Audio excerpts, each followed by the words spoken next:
Let's see here, this second. Okay. Ready? Yeah, this is Phil Carlberg. I graduated in 1978 with a bachelor's degree in chemical engineering, and in 1979 with a master's of engineering degree. I went to work at Dow Chemical in Freeport, Texas in June of 1980. And I went into a process development group in the research department. And that process development group was run by a fellow who was very big into modeling. And back in 1980, modeling was quite a bit different than it is today.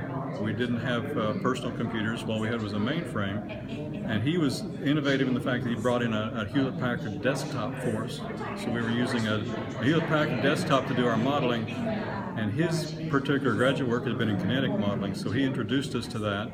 And that built very well on the stuff that I'd done at Oklahoma State. So we began to work on a kinetic model for the epoxy resin reaction. And we worked on that for several years, actually. But we worked in conjunction with the liquid epoxy resin plant, which makes the kind of epoxy that you find in epoxy glue.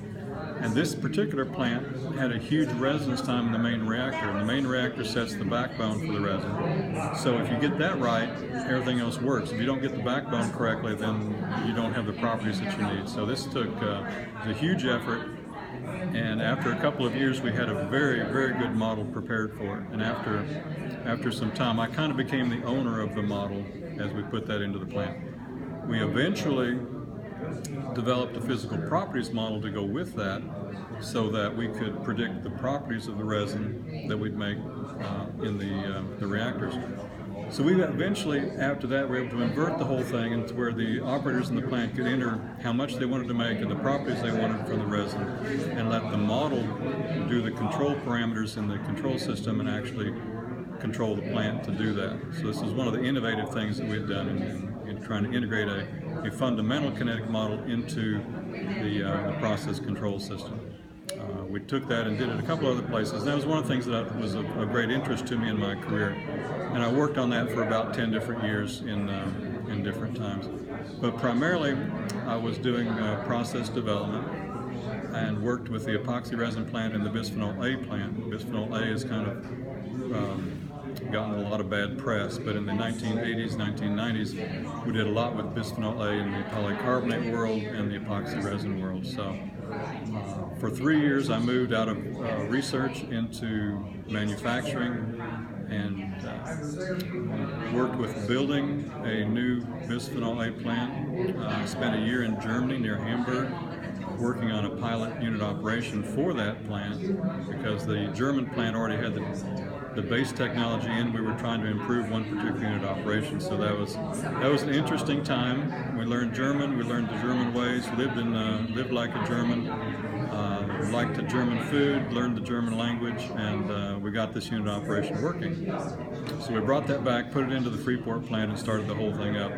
Interesting thing was we were working with a centrifuge, a particular centrifuge that was about 20 feet long, made out of stainless steel.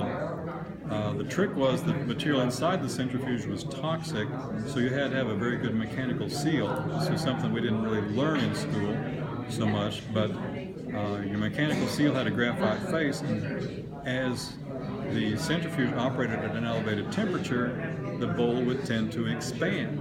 So the first time we started this up, we had a $30,000 seal on the centrifuge, and as it heated up, it gradually expanded and crushed this expensive graphite seal which we had, which was a learning for all of us in the practicality of putting together the basics that you learn in school, the thermal expansion of the metal, the need to have a seal, and so forth. So we eventually got that worked out, and the plant ran. So after a few years of that, I moved back into research and worked on a number of different projects. First of all, some of those with the process control part, trying to match the models with the control system, and then later on in pure process development. So some of the more interesting things I did was I worked with develop an entirely new process to make one of the base chemicals that Dow uses, which is allyl chloride. Allyl chloride, the traditional processes for allyl chloride produce huge amounts of waste. It's a chlorinated product, so some of the wastes are problematic. We developed a process that would drastically reduce the waste that it produced, and at the same time make a very good product with high yield. So that's all covered in the patent literature. There was a particular time I was in the research department for most of my career, and I became a fellow in research. So I got to lead a group of people on doing different things, and I had some freedom to work on what I wanted to. We were looking at some exploration, we called it, which means you look at different products that we might be able to make. And one of the things we looked at was water purification. And there was some technology out there to make reclaim water from seawater using something called a clathrate. And then we looked into a process for that.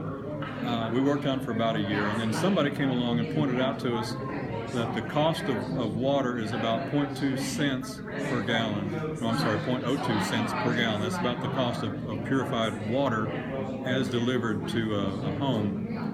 And the problem was that there's no way we could develop any kind of a process to beat that, frankly. Reverse osmosis is basically a big filter and a pump, and anything beyond that, you're not going to meet it economically. So once again comes the lesson that you better get your economics in place early on and understand really what you've got to work with in terms of margin and cost.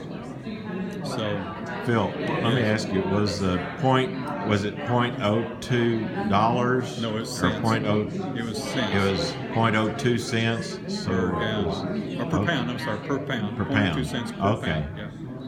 And did that compare with, or was that part of a permaset type process that DuPont had? Or? No, that was just that was basically what people pay for water. Okay. That's what people be used to paying for water delivered to their home. Just municipal water. Municipal purified. water supply. So anything that you've got that's going to cost you at even 1/10 of a cent per pound is going to be way too high. So when we get our coffee in the morning out of the sink, laboratory sink, and it's purified water, the base feedstock is pretty cheap compared to the little carafe container thing, the Keurig containers.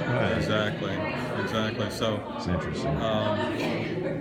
So those are some of the highlights of my career. I really got interested in applying fundamentals to process development, really understanding what's going on in your kinetics, in your heat transfer, in your materials of science, what the material, what delivers the properties that you want in the material that you're trying to make, how that compares to what the customer wants. It all comes back really to the fundamentals that we learn in school, and how do you tie those together in interesting ways to get a product that you can sell and make money with. I eventually retired from Dow, went to work with a startup, which was an interesting experience because we had about 35,000 people at Dow Chemical. We had about 35 people at the startup. Suddenly you've gone from a situation where you have an expert somewhere in the company on everything to where you are the expert on everything because there's just not that many people. So it's a different kind of experience. It was interesting and fun. But now I'm retired and I'm enjoying retirement. Amen. Amen. That's good for me. Thanks.